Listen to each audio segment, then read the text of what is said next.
कैसे वो मैं बताता क्या हूँ। डेटा क्या है आपके पास? एक मिनट, मैं मेरे तो बिना डेटा का बात मत कीजिए। आप देखिए, फिर मुझे अपना लैपटॉप खोलना पड़ेगा। हाँ, तो मुझे खोलिए अपना ही लैपटॉप, आर्टिकल बट निकालना ऐसे पड़ेगा। स्वीपिंग स्टेटमेंट्स मत नहीं, फिर मुझे मार्केट का इस्लामाइजेशन हो गया। मतलब शर्ट पर आ गया, लिपस्टिक पर आ गया, हमने तो कहीं नहीं देखा है। सुन लीजिए मेरी बात, आपने नहीं सुना होगा। नहीं, आपने कहाँ देखा है? आप लोगों ने देखा है क्या कहीं? सुन लीजिए कपड़े पे देखा है क्या? एक मिनट को बता रहा हूँ, आप सुन लीजिए। हम सब अनजान है, हम सब अज्ञानी। आप जैसे ज्ञानी के सामने हम सब अज्ञान है। बताइए यदि इतनी आर्ग्यूमेंट आप दे रहे हैं? सुन लीजिए, मतलब जो हिंदू है वो नहाया हुआ होगा और जो मुस्लिम होगा वो बिना नहाया हुआ होगा। मैं तो आपसे यही कह रहा हूँ। मैं तो पूछ रही हूँ आपसे, आप ही की बात पूछ रही हूँ। मैं उसी का उत्तर दे रहा हूँ। प्रोफेसर है, कुछ ऐसा तो आर्ग्यूमेंट दीजिए जिसमें कुछ दम हो। लेकिन इसकी गारंटी कौन देगा कि उनके साथ आर्थिक भेदभाव नहीं होगा? एक सिंपल लाइन में मेरा क्वेश्चन है, इसका आप जवाब दीजिए। शाहरुख खान के फिल्म को लोग बाइकआउट मैंने आपसे नहीं पूछा है। शाहरुख खान के फिल्म को लोग बाइकआउट कर देता है क्या? वो शाहरुख खान लिखते हैं तो। हाय दोस्तों, आज एक नए वीडियो के साथ हम आपके सामने हाजिर हो गए, जिसमें हम एक ऐसे एंकर को दिखाने वाले हैं जो गौरी मीडिया के नाम से बहुत फेमस है, लेकिन आज उन्होंने इंडिया के हर शख्स के दिल को खुश कर दिया है, क्योंकि सवाल उनका सत्ता पक्ष से था, विपक्ष से नहीं था। क्योंकि सवाल हमेशा सत्ता वाले से ही करना चाहिए। तो कैसे कैसे सवाल थे और किस टाइप के सवाल थे, हम आपको दिखाना चाहते हैं। सिद्धार्थ यादव जी, पहला प्रश्न आप ही से है और वो प्रश्न ये है कि पूरा विपक्ष एक सुर में कह रहा है कि आप धर्म के आधार पर इस देश में लोगों को पूरी तरह से, मतलब उन पर आप एक तरह से डिक्टेटरशिप लागू कर रहे हैं। नाम बताओ, नाम लिखो दुकान पर। ऐसा ना हो कि उनसे लोग सामान खरीदना बंद कर दे, ऐसे में वो पॉलिटिकली या फिर सोशली एक तरह से सामाजिक रूप से अनटचेबल हो जाए देश में। देखिए अंजना जी, सबसे पहली बात जो समझने की है वो ये है कि हम ऐसा कुछ नहीं कर रहे हैं। देश का कानून है ये, 2006 में आया था। खाद्य सुरक्षा अधिनियम था, 2006 में आया था। 2006 में किसकी सरकार थी सब जानते हैं, कांग्रेस की थी। वो कानून लेकर के आए कि कोई भी बिजनेस एंटिटी, चाहे वो कोई दुकान चलाता हो या कोई हॉकर हो, उसको अपना नाम, अपनी फर्म का नाम, लाइसेंस किस नाम पर है, हर चीज डिस्प्ले करने का ये उसको लीगल ऑब्लिगेशन थी। उसको डालना है, जरूरी है, क्योंकि कोई भी ग्राहक उसके पास आता है, डालना है, उसको अपनी दुकान पे डिस्प्ले करना है, एक सर्टिफिकेट भी डिस्प्ले करना है, नाम भी डिस्प्ले करना है। ये लीगल ऑब्लिगेशन है कानून के अंदर। क्योंकि कोई भी व्यक्ति, आप मैं किसी भी दुकान पे जाते हैं, धर्म का एंगल तो इसमें बहुत बाद में आएगा, विपक्ष तो बहुत तेज ले आता है, पर कोई भी किसी कानून में जाएगा, कहीं किसी दुकान पे जाएगा, उसको अधिकार है कि उस दुकान को कौन चलाता है, उसका लाइसेंस कब का है, उसके पास वो लाइसेंस है या नहीं है, और एमआरपी भी क्या है। उसी कानून के तहत था कि एमआरपी भी डिस्प्ले करना मैंडेटरी है। अब ये कानून है, कानून को हमने इंप्लीमेंट किया। हमने कहा कि ऐसा होना चाहिए। कुछ जगहों पे हमने विशेष तौर से किया, विशेष तौर से भी इसलिए किया क्योंकि धार्मिक आस्थाएं वो हर धर्म की होती हैं, हर पंथ की हैं। कांवड़ यात्रा में जो लोग जाते हैं उनकी भी धार्मिक आस्थाएं, ऐसा तो नहीं है कि और कोई किसी पंथ को फॉलो करेगा उसी की आस्था को आस्था माना जाएगा। अगर कोई कांवड़ यात्रा में जाता है, उसको अधिकार है, एक नागरिक को तो है ही है, वहां पर हमें और विशेष अधिकार है कि वो जाने कि उसके साथ किसी प्रकार का कोई माल प्रैक्टिस, किसी प्रकार का कोई षड्यंत्र करके, किसी प्रकार का कोई ओछा काम ऐसा नहीं हो रहा है। उसके तहत सरकार ये कानून लेकर के आई। सरकार ने कहा इसको इंप्लीमेंट करिए। अब विपक्ष की राजनीति आ गई और इसमें धर्म इंट्रोड्यूस हो गया। उन्होंने कहा धर्म जानने के लिए, अरे लिखना तो सबको पड़ेगा, मुझे भी लिखना पड़ेगा और आपको भी लिखना पड़ेगा। यह कैसा विचार हुआ कि देश का नॉर्मल आदमी, उसको मान लिया जाता है कि अगर नाम लिख दिया गया तो उससे नहीं लेगा। क्या देश के नागरिक इतने सांप्रदायिक हैं? क्या देश की जनता इतनी सांप्रदायिक है? नाम लिख दिया गया, चाहे किसी का लिख दिया गया, वो किसी धर्म से हो, उसके साथ जाके सामान नहीं लेंगे? ये कहां की सोच हुई? इसलिए मैं मानता हूं इसका जितना एक राजनीतिकरण विपक्ष करने का प्रयास कर रहा है, यह दुर्भाग्यपूर्ण है। यह देश का एक कानून है जिसको इंप्लीमेंट किया गया। देश के कानून को उतनी मजबूती से इंप्लीमेंट करना चाहिए ताकि सबकी आस्थाएं रहे। ठीक है, अब आपके पास आते हुए अब अखिलेश यादव तो इसको बिल्कुल ही कह रहे हैं कि एकदम देश में पूरी तरह से धर्म के आधार पर बांटने वाला है। लेकिन कई दुकानों पर यह तो लिखा ही रहता है ना, ये हलाल मीट है, क्योंकि जो धर्म है इस्लाम में उसमें लोग हलाल मीट ही खाते हैं। ऐसे में उन दुकानों पर लिखा रहता है, तब नहीं होता भेदभाव, तब नहीं धर्म के आधार पर लोगों को बांटा जाता है। सिर्फ नाम लिख देने से कैसे धर्म के आधार पर सब बट गए और कैसे छुआछूत हो गया?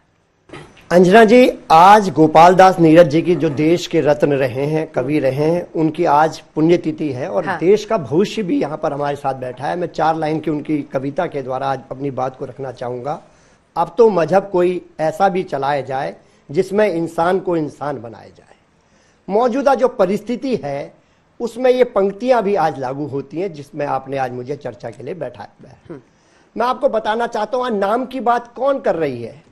आज नाम लिखने की बात वो भारतीय जनता पार्टी कर रही है, जो कि कानून लेके आए थे कि हम लोग नाम नहीं बताएंगे। और नाम किनका नहीं बताएंगे? जो चंदा देने वाले लोग हैं। इलेक्ट्रॉन बॉन्ड लेकर आई थी यही भारतीय जनता पार्टी की सरकार, ताकि चंदा देने वाले का नाम ना पता चले और इनकी चंदा चोरी पूरे देश को पता ना चले। आज वो किसी धर्म विशेष के लोगों का नाम बताने के लिए प्रयास कर रही है। और 2024 में के चुनाव में और इस उपचुनाव के जो परिणाम अभी आए हैं, इसने देश की जो इनकी जो नफरत की राजनीति थी उसका अंत कर दिया है। और ये बता दिया ये देश चलेगा मोहब्बत से चलेगा, ये देश चलेगा सौहार्द से चलेगा, और जो हेट पॉलिटिक्स का अंत हो गया है। लेकिन अभी भी इनको समझ में नहीं आ रहा। ये तुगलकी फरमान को लेकर आए हैं, और तुगलकी फरमान को जो लेकर आए, इनकी जो पॉलिसी रही है डिवाइड एंड रूल की, ये उसी पॉलिसी का नतीजा है। हालांकि हमें पूरा विश्वास है 30 करोड़ उत्तर प्रदेश के लोग फिर इनको जवाब अनुकूल देंगे। अभी 10 उपचुनाव आ रहे हैं। आपने मेरे प्रश्न का जवाब ही नहीं दिया, आपने उसको समझा ही नहीं। शायद बहुत सारे ऐसे लोग हैं जो हमारे रिपोर्टर्स मिल रहे हैं, वो ये कह रहे हैं कि नाम है दुकान का शिव शक्ति भंडार, और वहां पर वो कोई मुस्लिम उसे ओन करता है, तो कई सारे कांवड़ यात्री जो है वो नहीं चाहेंगे वहां से कुछ लेना, या वो अपनी दूसरी दुकान से लेंगे। तो नाम लिखने में क्या प्रॉब्लम है? अंजना जी, मुझे ये बताइए, ये उत्तर प्रदेश में तो कई सरकारें आई हैं ना, भाजपा की भी सरकार रही है, कांग्रेस की भी सरकार रही है, सपा की भी रही है, बसपा की भी रही है। पहले क्यों नहीं हुआ? पहले कभी इस तरह का आया है? जो देश का जो कानून के विद्यार्थी वो अच्छे से समझते हैं। हमारा जो संघीय ढांचा है वो निश्चित तौर पे हमें क्या कहता है? वो हमें कहता है कि हमें सभी धर्म, सभी जाति, सभी वर्ग के लोगों का सम्मान करना है। और मैं तो कहना चाहता हूं आपके चैनल के माध्यम से, आदरणीय योगी जी भी अपनी उस शपथ को याद ले लें। उन्होंने क्या शपथ ली थी? उन्होंने शपथ ली थी कि मैं सभी धर्म, सभी जाति वर्ग के लोगों का सम्मान करूंगा और ऐसा कोई कार्य नहीं करूंगा जिसमें मुझे किसी धर्म विशेष की भावनाएं आ। एक बार रागी जी बोलने, जमीयत उलमाए हिंद ने कहा है कि यह महात्मा बुद्ध, चिश्ती, नानक और गांधी की धरती है, वापस लो इस प्रशासनिक आदेश को। सब दबाव बना रहे हैं कि यह भेदभाव है धर्म के आधार पर। देखिए अंजना जी, आपके दर्शकों के लिए बताना चाहता हूं कि 1974 में एक हलाल सर्टिफिकेशन शुरू हुआ, और हलाल सर्टिफिकेशन पहले मीट तक शुरू हुआ था कि ये झटका होगा या हलाल होगा, यानी वो कैसे आप मारते हैं उसकी प्रक्रिया को लेकर के था। आज इस देश के बाजार का एक बहुत बड़ा हिस्सा इस्लामाइजेशन हो गया है। कैसे वो मैं बताता हूं। क्या डेटा क्या है आपके पास? एक मिनट, मैं मेरे बिना डेटा का बात मत कीजिए। आप देखिए, फिर मुझे अपना लैपटॉप खोलना पड़ेगा। हाँ, तो मुझे खोलिए अपना ही लैपटॉप, आर्टिकल बट निकालना ऐसे पड़ेगा। स्वीपिंग स्टेटमेंट्स मत दीजिए। नहीं, फिर मुझे मार्केट का इस्लामाइजेशन हो गया, मतलब मार्केट के एक हिस्से का इस्लामीकरण हुआ है, मैंने ये कहा। बड़े हिस्से का आप नहीं, मैं फिर सुन लीजिए। और इसलिए क्योंकि मुस्लिम समाज के तरफ से यह डिमांड आना शुरू हो गया कि जो भी हम खरीदेंगे वो झटका, ये जो हलाल सर्टिफाइड होगा आइटम, तभी हम खरीदेंगे, नहीं तो नहीं खरीदेंगे। अब वो हलाल सर्टिफिकेशन पहले कहां तक सीमित था? वो मीट तक सीमित था। अब वो गहने तक आ गया, झुमका तक आ गया, शर्ट पर आ गया, लिपस्टिक पर आ गया, हमने तो जूस कहीं पर नहीं आ देखा गया। है। सुन लीजिए मेरी बात, आपने नहीं सुना होगा। नहीं, आपने कहाँ देखा है? आप लोगों ने देखा है क्या कहीं? सुन लीजिए कपड़े पे देखा है क्या? एक मिनट सुन लीजिए। आपको मिल गया जानकारी, मौका। अरे आपको जानकारी नहीं है, मैं फिर इसलिए आपको बता रहा हूं। आप सुन अरे लीजिए। हम सब अनजान है, हम सब अज्ञानी, आप जैसे ज्ञानी के सामने हम सब अज्ञान है। बताइए कहाँ पे? पतंजलि जैसे प्रोडक्ट दिखाइए। पतंजलि जैसे प्रोडक्ट को भी हलाल सर्टिफाई करना पड़ रहा है इस देश में। आपको याद होगा 2022 के चुनाव में कर्नाटक के एक एमएलसी थे रवि कुमार, उन्होंने इस सवाल को उठाया। 2022 में ही एक जब ये ट्रेन जा रही थी तो उसमें हलाल चाय कभी आपने सुना होगा, हलाल कॉफी आपने सुना है? एक व्यक्ति ने विरोध किया और उसके बाद पर आपको जानकारी होगी कि लखनऊ के मॉल में एक रेड हुआ जहां पर 2300 किलोग्राम जो इसी प्रकार के हलाल सर्टिफिकेट बनाए हुए माल बेचे जा रहे थे, जबकि 2006 का कानून कहता है इस प्रकार की कोई चीजें नहीं होनी चाहिए। महत्वपूर्ण बात है, यह सोचिए कि एक इस देश में समानांतर बाजार कायम करने की व्यवस्था बनाई गई है हलाल सर्टिफिकेशन के द्वारा, और वो सिर्फ मीट और झटका तक नहीं सीमित है, वो कपड़ों से लेकर के प्रसाधन सामग्री, आपके लिपस्टिक और आपके गहने तक ये है क्योंकि उसमें कुरान की आयतें पढ़ देने मात्र से ही वो सर्टिफाई हो जाता है, बस एक सर्टिफिकेशन लगाना है।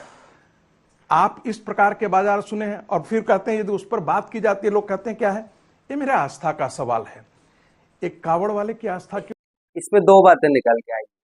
जो सबसे बड़ी बात है, जो चीज बिल्कुल ही गलत है, कपड़ा में कोई आयत पढ़ के फूंक देना कैसे हलाल सर्टिफिकेट हो सकता है? ये एक लंबी बहस की बात है, इसलिए इसमें बहस नहीं की जा सकती। दूसरी बात, उन्होंने कहा लिपस्टिक, यहाँ तक कि सारे सामान पे बिल्कुल गलत बात है। जब ये चीजें ऑलरेडी हलाल ही है तो इस पे अगर हलाल सर्टिफिकेट का क्या मतलब है? हाँ, एक चीज जरूर है, ज़बिया, जिसको हम ज़बा करके खाते हैं गोश्त, तो वो हलाल सर्टिफिकेट का होना जरूरी है, ये हलाल तरीके से है। बाकी अगर इस पे बहस करना चाहें तो एक लंबी बहस होंगी, इसलिए आगे वीडियो देखते हैं। क्यों नहीं है? यदि कल जाकर के यदि आपको एगलेस और वेजिटेरियन दो मामलों के लेकर के आप कहते हैं कि हमको एगलेस होना चाहिए, ये हमको आप बता दीजिए। यदि कल हम जाकर के मैकडोनल्ड के पास कहें, एक मुस्लिम जाकर के कहता है कि तुम झटका बेच रहे हो या हलाल बेच रहे हो, उसको तो ये अधिकार है, तो ये हिंदू के लिए क्यों नहीं होना चाहिए? जो मुसलमान के लिए हलाल है वो हिंदू के लिए हो सकता है वो हराम हो। तो कांवड़ में खास करके ये दो सप्ताह का चीज होता है, एक महीने का चीज होता है, ये सावन के महीने में होता है। जो व्यक्ति उपवास कर रहा है, पवित्रता से अपने पर्व का पालन कर रहा है, वो नहीं चाहता है कि बिना नहाए धोए आदमी जो है वो किसी प्रकार का आकर के हमको सामान बेचे और हम उसके यहां से हम जूस ले लें, हम उसके यहां से खाना ले लें। यदि इतनी वो शुद्धता दे रहे हैं, सुन लीजिए, मतलब जो हिंदू है वो नहाया हुआ होगा और जो मुस्लिम होगा वो बिना नहाया हुआ होगा। मैं तो आपसे यही कह रहा हूं, मैं तो पूछ रही हूँ आपसे, आप ही की बात पूछ रही हूँ। एक बात बहुत हंसी की आई है यहाँ, जिस मजहब में पेशाब करने के बाद पानी लेने का हुक्म है, उस मजहब में कैसे हो सकता है जो बगैर नहा के बगैर पाकी के सब चीजें कर ले?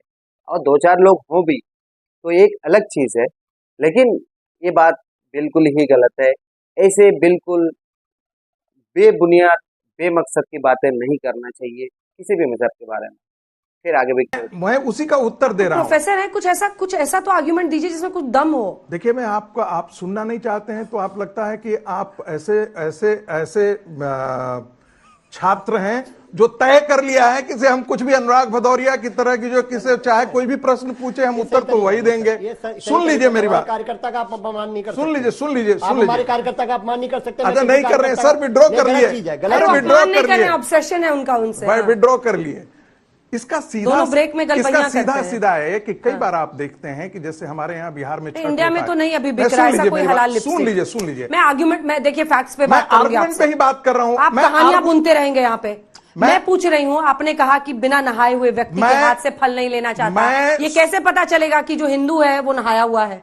एक चीज मैं आपसे जानना चाहता हूँ, कुछ भी बोल रहे हैं आप, सुन लीजिए, इसकी क्या गारंटी है, इसकी क्या गारंटी है कि जो मुस्लिम बेच रहा है सामान वो हलाल करके नहीं, हलाल का आयत, कुरान की आयत ये रिसाइट करके नहीं बेच रहा हो? और हमको ये अधिकार है शक करने का, उसके बारे में हमको प्रश्न करने का अधिकार है।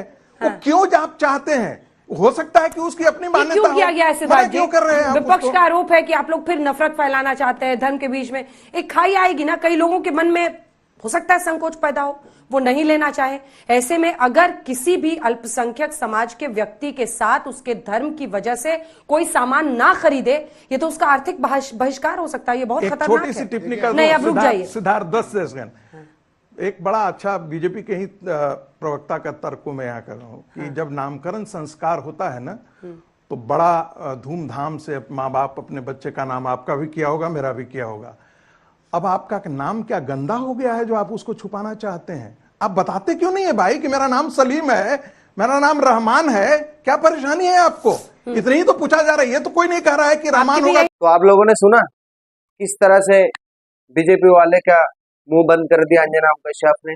इस तरह से अगर हर एंकर सख्तपश से सवाल करने लगे और सही से पूछने लगे तो बहुत सारी चीजें सही हो सकते हैं। तो अब हम आपसे रिक्वेस्ट करते हैं, हमारा वीडियो अच्छा लगा है तो लाइक कर दें और शेयर कर दें और हमारे चैनल को सब्सक्राइब कर दें।